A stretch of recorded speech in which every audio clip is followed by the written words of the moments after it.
membuang semua hal yang ada yang tidak baik di belakang dosa, kita buang, kita kuburkan di dalam air dan dibuang, dan kita keluar dan dibangkitkan bersama dengan Kristus.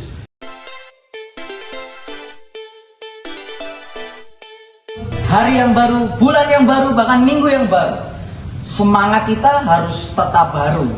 Tapi ada satu hal yang harus benar-benar baru dalam hidup kita, yaitu adalah hidup kita sehari-hari harus baru. Kita akan belajar di dalam Roma 6, mati dan bangkit bersama-sama dengan Kristus. Ayat 1 dikatakan di sana, jika demikian, apa yang hendak kita katakan? Boleh kita bertekun dalam dosa supaya semakin bertambah kasih karunia itu?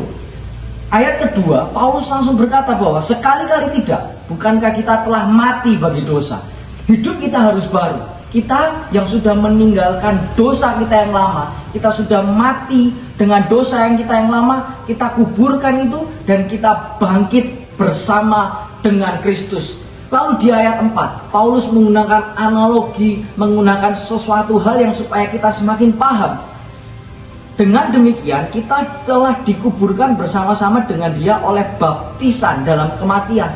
Baptisan di sini kita bisa tahu, membaptis itu masuk semua ke dalam air, dari ujung kepala hingga kaki masuk ke dalam, membuang semua hal yang ada yang tidak baik di belakang dosa, kita buang, kita kuburkan di dalam air dan dibuang, dan kita keluar dan dibangkitkan bersama dengan Kristus.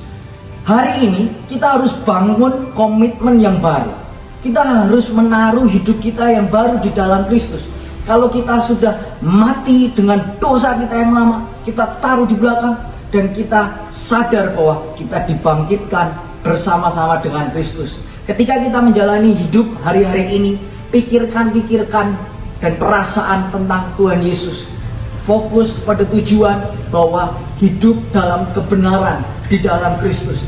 Itu bukan tentang bagaimana kita harus berjuang lalu kita mendapatkan, tapi Tuhan Yesus mengasihi kita, maka Dia memberikan hati itu kepada kita, kasih karunia itu kepada kita, untuk kita boleh hidup di dalam kebenaran.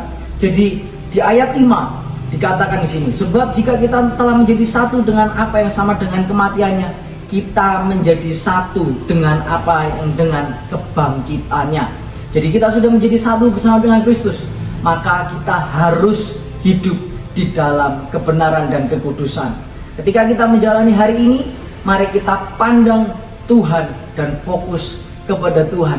Jangan takut, mari kita hidup di dalam kasih-Nya Tuhan, supaya ketika kita berjalan, ketika kita melangkah, kita hanya mengingat Yesus Kristus dan kita berjuang di hari-hari yang ada.